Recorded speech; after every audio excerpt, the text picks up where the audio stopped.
Nah, begini. Ketika kita berdoa, itu ya jangan berharap bahwa kita sekali doa, Rabbana, Rabbana, ilahana, anta maksudi, langsung diterima, langsung dikabul. Ya. Bukannya Allah tidak qadirun al jadir, ya. Bukannya Allah itu tidak mampu untuk mengabulkan, gitu ya. Tapi ternyata di dalamnya, ya Habib Umar Al-Hafidz, ya, itu beliau menyampaikan, ketika kita berdoa, dan posisinya itu kok belum dikabulkan, itu ternyata di dalamnya ada makna yang terkandung luar biasa. Apa? Ternyata ada pembelajaran kita untuk berlatih sabar. Itu yang pertama. Dan yang kedua, ketika kita sudah mampu untuk bersabar, kita akan memohon doa lagi, gitu kan ya? Artinya apa? Ketika kita berdoa belum dikabulkan, gitu ya, pasti nanti akan berdoa lagi, gitu kan ya? Belum dikabulkan, berdoa lagi. Itu saya melatih sabar, ternyata kita akan meningkatkan proses ikhtiar kita. Ternyata ada pembelajaran dua. Sabar kita mendapatkan, ikhtiar kita juga kita lakukan. Gitu. Nah, karena apa? Beliau menyampaikan, Habib Umar Al-Hafidz, kalau kita berdoa, terus dalam diri kita ada sifat sabar, kemudian ikhtiar kita tidak pernah berhenti, artinya kita selalu berusaha untuk berdoa kapanpun, gitu ya, waktu jam berapapun, gitu ya.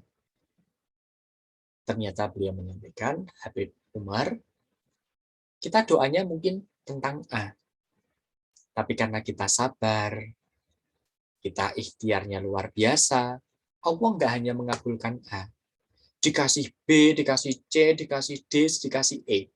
Padahal kita nggak minta A, B, C, D, E, F, G, dan seterusnya. Tapi apa? Itu buah karena kita apa? Berdoa A, karena belum dikabulkan kita memunculkan dalam diri kita sikap sabar, sifat sabar, dan ikhtiar, Allah berikan sekaligus.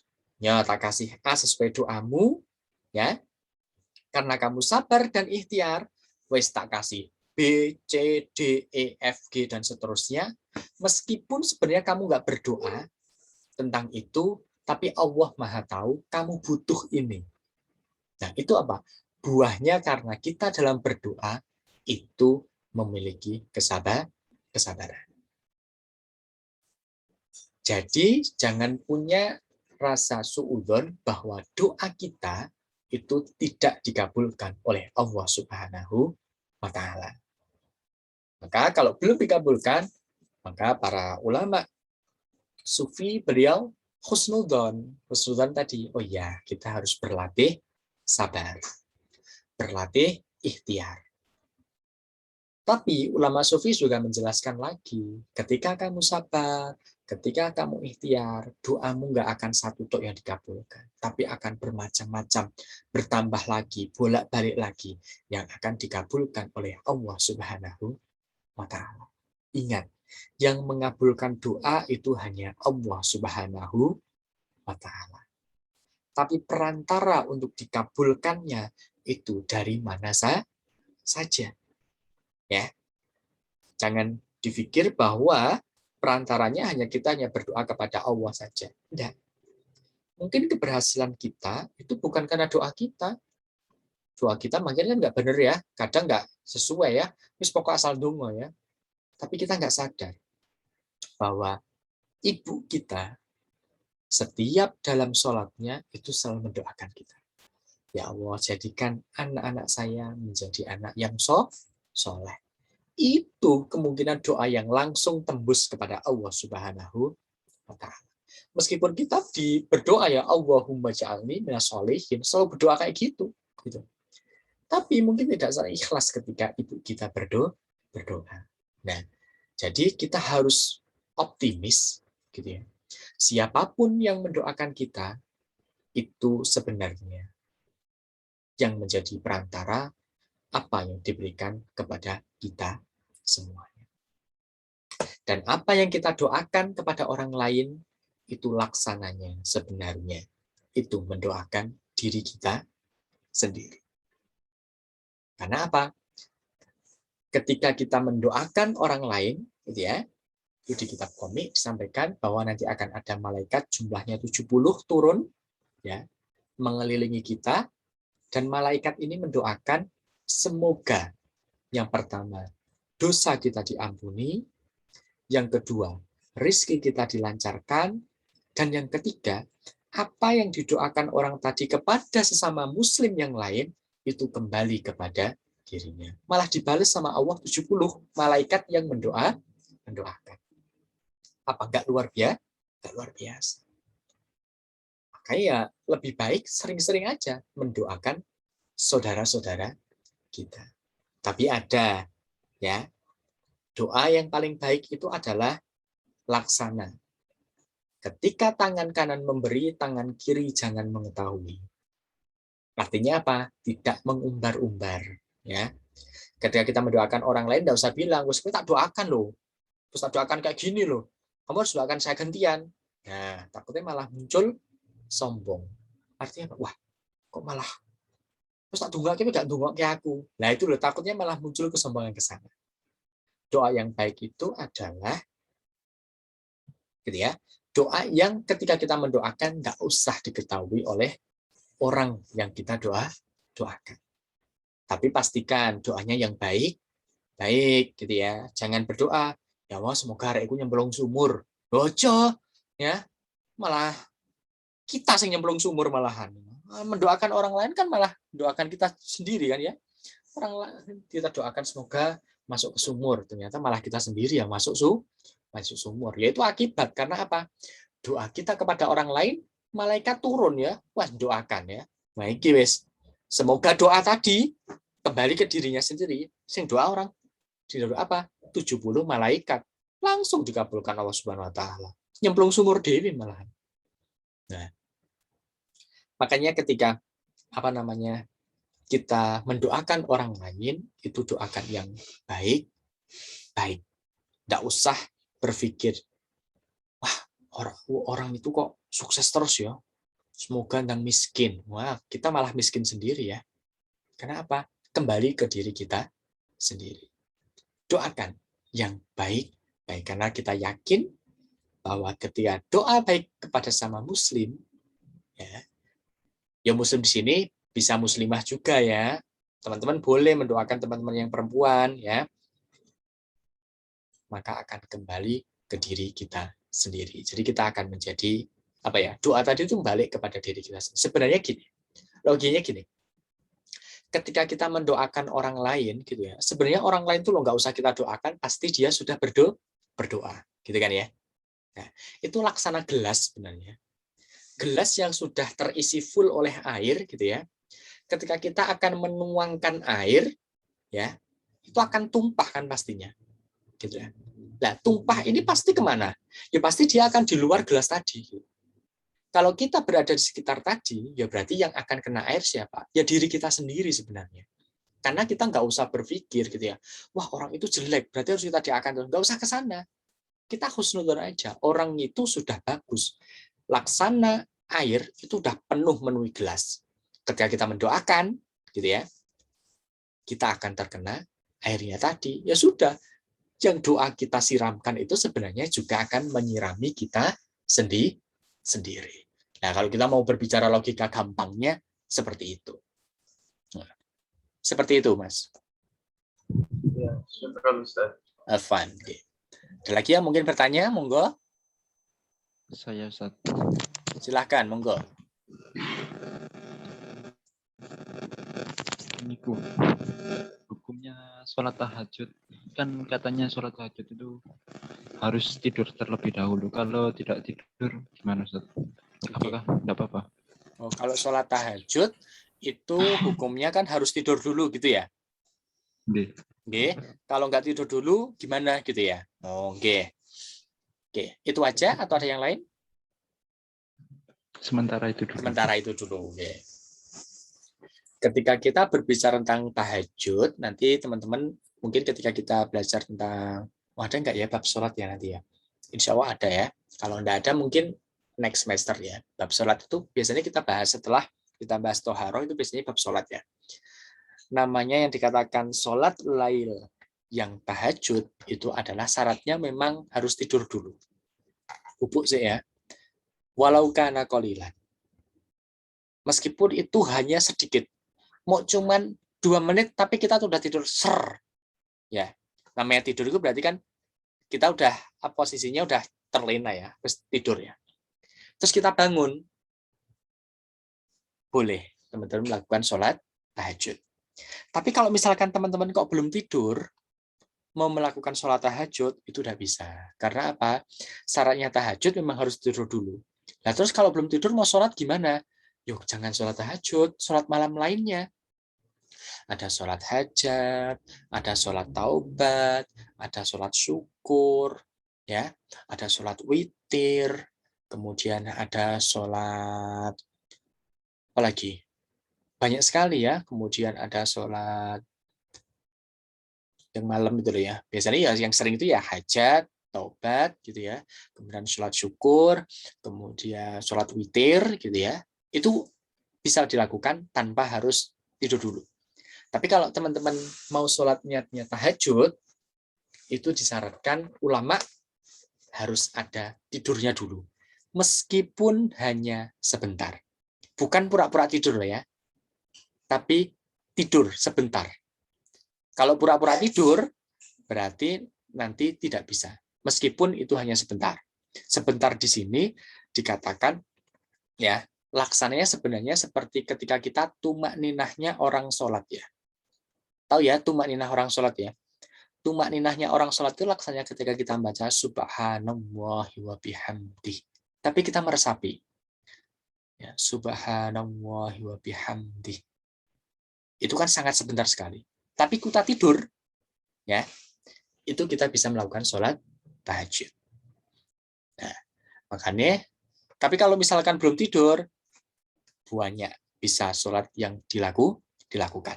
Mau sholat tobat, boleh. Sholat tobat berapa kali? Oh, sampean kuatnya mau berapa kali? 2 rakaat, 4 rakaat, 6 rakaat, 8 rakaat, wah sampai 10 rakaat pun juga tidak masalah. Monggo saja. Ya. Mau sholat witir, paling banyak berapa? 11, gitu ya. Paling sedikit berapa? 1, gitu ya. Kemudian mau sholat taubat, mau berapa kali? Wah, sak kuatnya sampean. Sampai lempoh, sampai sikile bengkak, tidak apa-apa. Ya. Boleh. Yang penting posisinya sampean kuat untuk melakukan sholat tadi. Tapi usahakan kalau bisa ya, kalau bisa. Ini saya dulu dapat pas waktu saya ngaji itu jangan pernah lupa. Usahakan pokoknya meskipun ini sunnah gitu ya. Dalam sehari itu jangan lupa 1 sholat taubat. Tujuannya apa? Gak usah banyak-banyak, sholat taubat 2 rakaat aja. Tujuannya apa? Tujuannya semoga apa yang kita lakukan dari awal bangun sampai akan tidur lagi, gitu ya, itu semua diampuni oleh Allah Subhanahu wa Ta'ala. Bacaan suratnya nggak usah panjang-panjang, ya. Al-Kafirun, Al-Ikhlas. Udah selesai, nggak masalah. Nggak baca surat gimana? Nggak apa-apa, nggak apa-apa. Ya, Fatihah tok rakaat pertama, rakaat kedua Fatihah aja. Mungkin setelah itu teman-teman boleh melakukan sholat witir sebelum tidur. Kalau takut malam nggak bisa bangun, gitu ya, mau sholat witir dulu, boleh.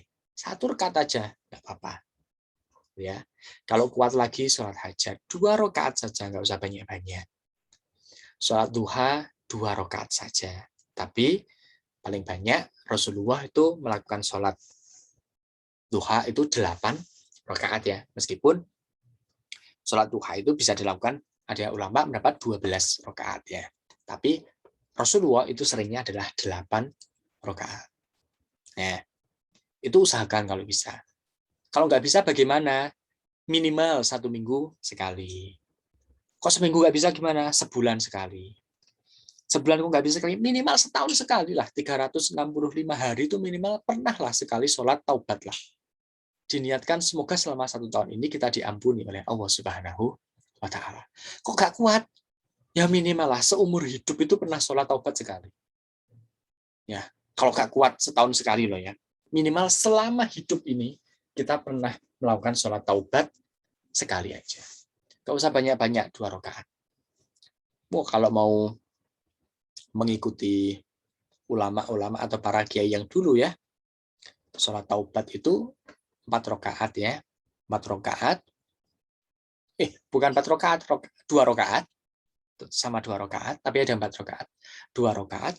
Rakaat pertama itu beliau membaca surat At-Taubah ya, diulang sebanyak 40 kali. Wah, dia surat Taubatnya hafal ya. Nah, 41 kali. Rakaat kedua beliau membaca surat Al-Kahfi sebanyak 40 kali. Aduh, yuk gak bisa turu ya, gak bisa turu ya. Ya karena derajatnya beda. Artinya apa? Kekuatan keimanan kita dengan para ulama terdahulu, ya Masya Allah yang berbedanya jauh gitu lah. Tapi meskipun jauh, kita berusaha lah untuk meniru dengan semampunya kita. Ya. Seperti itu Mas Miladi terkait dengan sholat tahajud. Tapi sholat tahajud ini merupakan sunnah muakkad. Ya. Sholat sunnah yang dianjurkan. Berarti sunnah itu dapat pahala 1, kalau dianjurkan berarti pahalanya double. Fatahajjat bihi. Nah, apa tuh ayatnya itu? Wa minal laili fatahajjat bihi nafilatan. Jadi ya, itu loh. Itu yang menjadi acuan ketika melakukan sholat tahajud. Seperti itu Mas Miladi. Itu Ustaz. Kalau kan katanya minimal sholat taubat kan sekali. Kalau setelah sholat taubat tetap melakukan dosa. Wah, yo tobat berbuat dosa lagi. lagi gimana? Nah, sholat taubat lagi. Oh, sampai kita itu ya seperti yang dulu ya. Kita wis maksiat, kok maksiat maneh, tobat lagi, ya. Jangan bosan-bosan kita tobat, ya. Rasulullah Shallallahu alaihi wasallam ya, beliau pernah bersabda kepada sahabat, lebih baik saya mendengar para sahabat yang sering bertaubat karena maksiat daripada nggak pernah bertaubat karena merasa sudah betul atau benar nggak pernah merasakan maksiat. Itu yang ditakutkan oleh Rasulullah. Kita maksiat tobat wes, maksiat tobat wes, maksiat tobat maneh, maksiat tobat terus. Pokoknya tobat ini jangan berhenti gitu.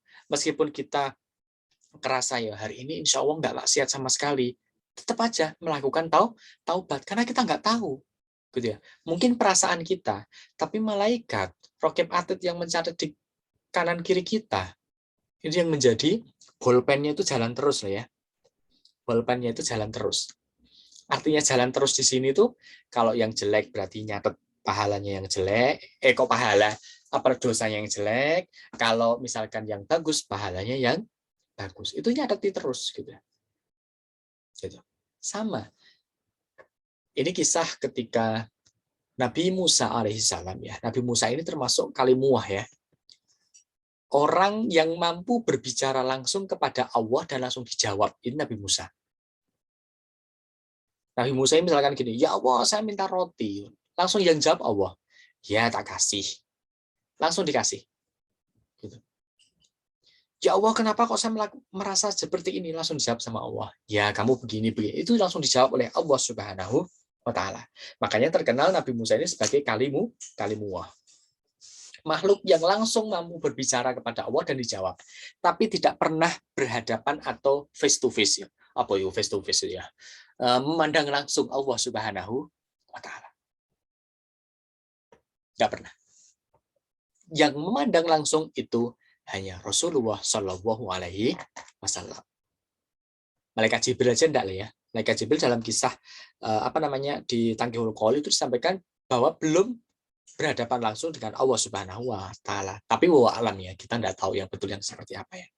Tapi yang langsung berhadapan dengan Allah itu adalah Rasul Muhammad Shallallahu alaihi wasallam.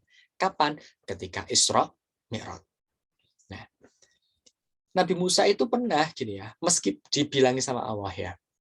Meskipun kamu itu kalimuah, orang yang ketika ngomong langsung saya jawab gitu ya. Tapi Allah menjawab, baini wa bainak. Antaraku dan antaramu gitu ya. sab'ina alafin hijaban. Masih ada 70.000 penghalang. Ternyata masih banyak penghalangnya ya. Jumlahnya 70.000. Terus Nabi Musa bertanya, loh penghalangnya ini apa ya Allah? Gitu ya. Ternyata penghalang ini adalah dosa, kemaksiatan, kesalahan, kecurangan yang dilakukan oleh makhluk Allah Subhanahu wa Ta'ala. Berarti kita harus tahu dengan seperti itu kalau kita melakukan maksiat sekali, kita harus sadar, oh berarti saya ditambahin hijab sekali. Maksiat mana? Hijab sekali. Maksiat mana? Hijab sekali. Nah kalau sehariku ternyata full maksiat, yuk tinggal dihitung aja, hijab terus. Luar biasa.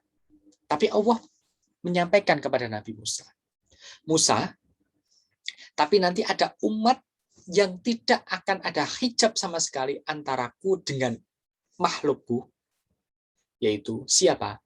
Umat Muhammad Rasulullah Shallallahu Alaihi Wasallam.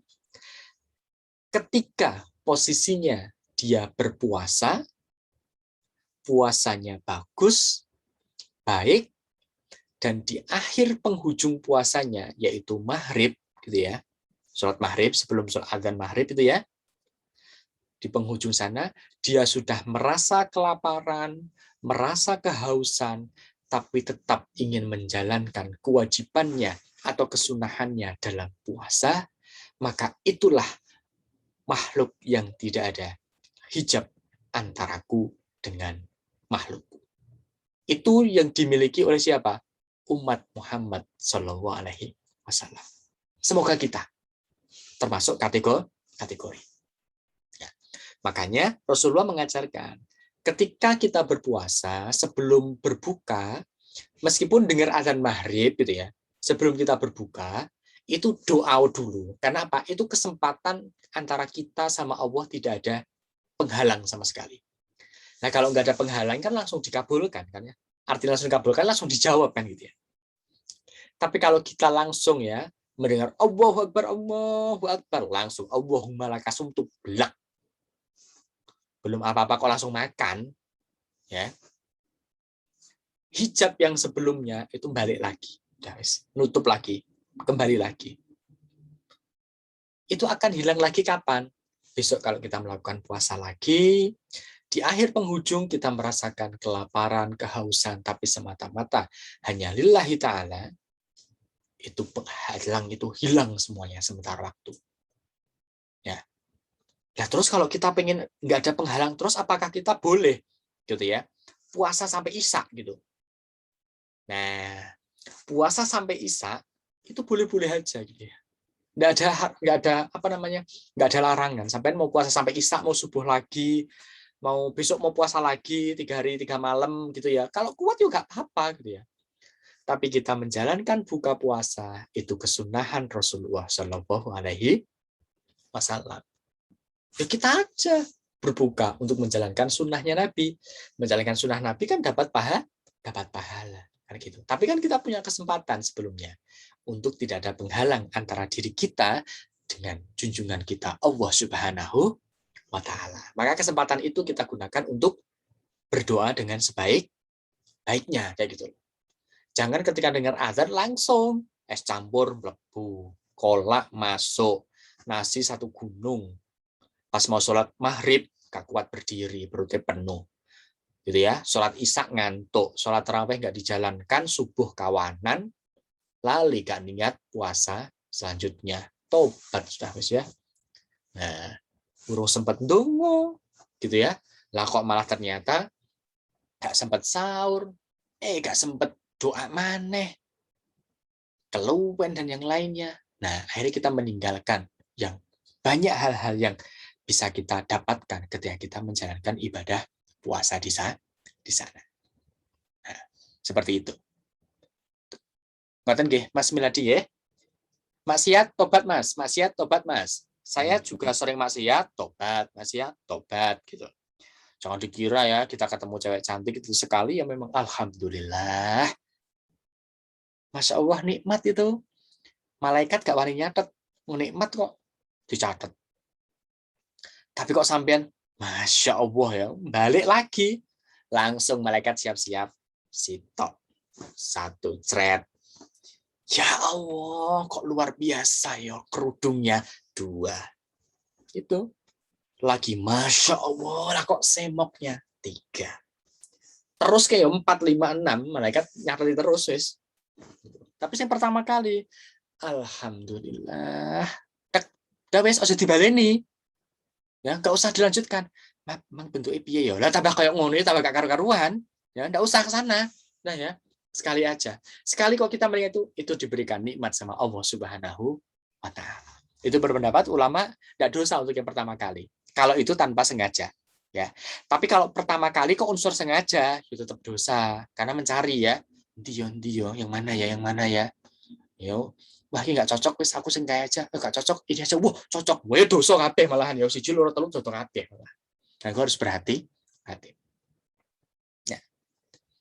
Pokoknya kapanpun bisa bertaubat, tobat yang paling mudah kita membaca istighfar. Itu paling mudah wis. Ya. Itu paling mudah. Terus yang lainnya banyak sekali, gitu ya. Sholat taubat, kemudian sedekah, itu juga kategori salah satu kita melaksanakan taubat kita kepada Allah Subhanahu wa taala.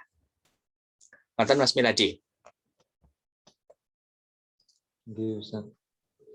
Tetap semangat. Ada lagi mungkin yang bertanya? Monggo. Saya izin bertanya, Ustaz. Boleh, monggo Mas Ja'far. Mengenai masalah yang tadi tentang doa itu, Ustaz. Okay. Nah, kalau doa itu kan mesti kembali ke dirinya sendiri. Ya. Sedangkan orang yang dizolimi itu doanya sangat manjur. Nah, sedangkan orang yang dizolimi itu misalnya misuh gitu, Ustaz. Doakan yang jelek, apakah tetap kembali ke orang yang dizolimi itu, Ustaz? Kalau misalkan kita misuh ya, kita merasa terdolimi gitu ya. Terdolimi itu kita mendoakan jelek ya. Nah, ini juga harus diperhatikan gitu ya. Bahwa ada ya sabda Rasulullah SAW terkait doa yang jelek itu masih gantung. Bergantung. Artinya apa? Nggak langsung dikabulkan. Meskipun posisi kita terdolimi. Ya. Meskipun posisi kita terdolimi. Ya, itu masih menggantung. Ya.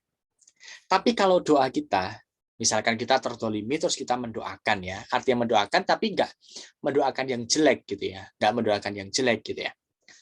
Maka ya itu insya Allah ya langsung namanya doa yang terdolimi itu langsung dikabulkan gitu ya.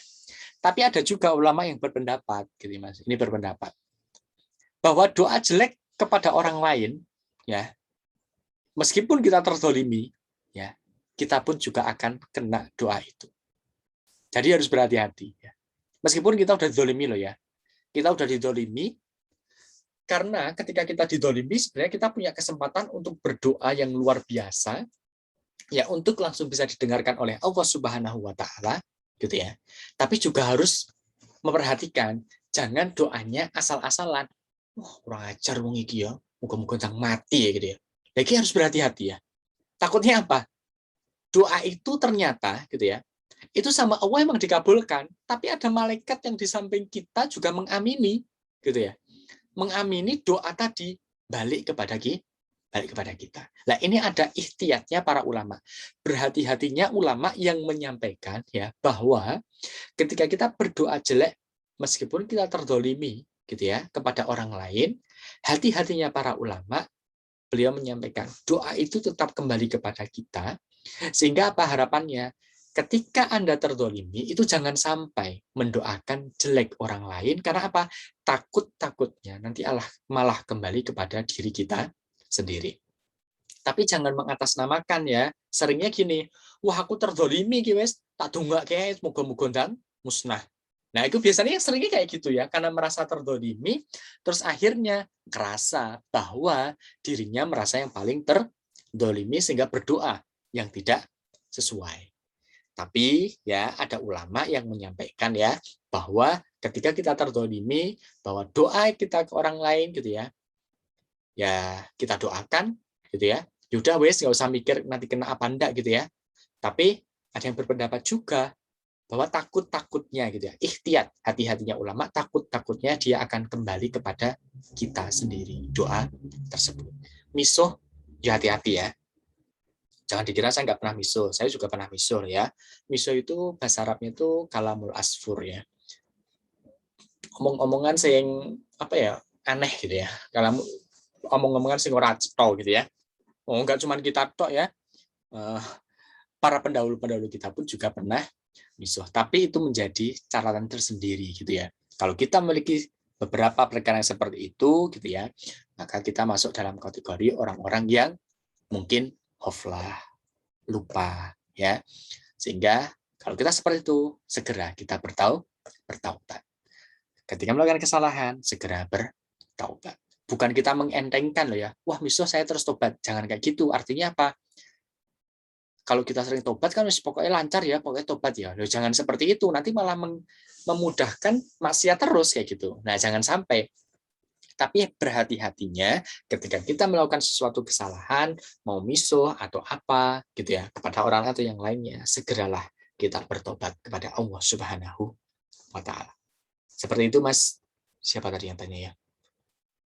Kok lali? Ja'far. Oke, Mas Ja'far. Seperti itu, Mas Ja'far. Oke, Ustaz, terima kasih banyak. Oke, sama-sama. Ada lagi? Kalau mboten, saya kira cukup ya. Ini 7 menit lagi kita Zoom-nya all out ya. All out artinya nutup lagi, selesai. Nah, semoga saya kira cukupan sekian nggih untuk hari ini nggih. Ya. Nah, semoga ini menjadi amal ibadah kita semuanya, amal soleh kebaikan kita semuanya, dan teman-teman semuanya dicatat oleh Allah sebagai hamba-hamba tawwabin, orang-orang yang ahli dalam bertaubat. Al-Fatihah.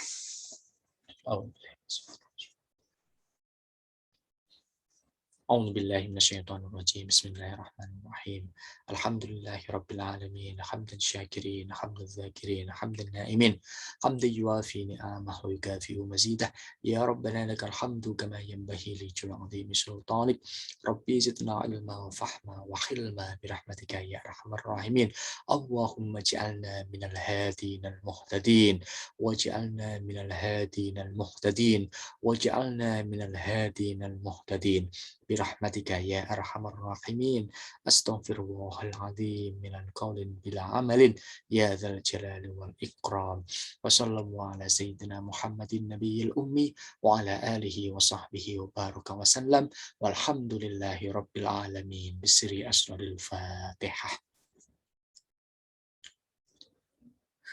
Amin amin ya rabbal alamin. Saya boleh mohon untuk on cam sebentar aja, saya mau capture karena sebagai laporan saya. Nah, ada 10 detik lah ya. Silakan on cam dulu biar kelihatan wajah-wajahnya yang luar biasa.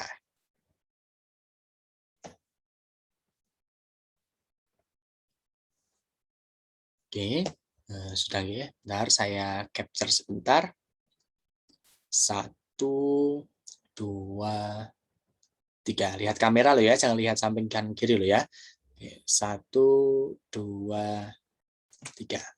Oke, alhamdulillah kita sudah selesai pada hari ini, malam ini ya. Nanti seperti biasa akan saya share linknya ya untuk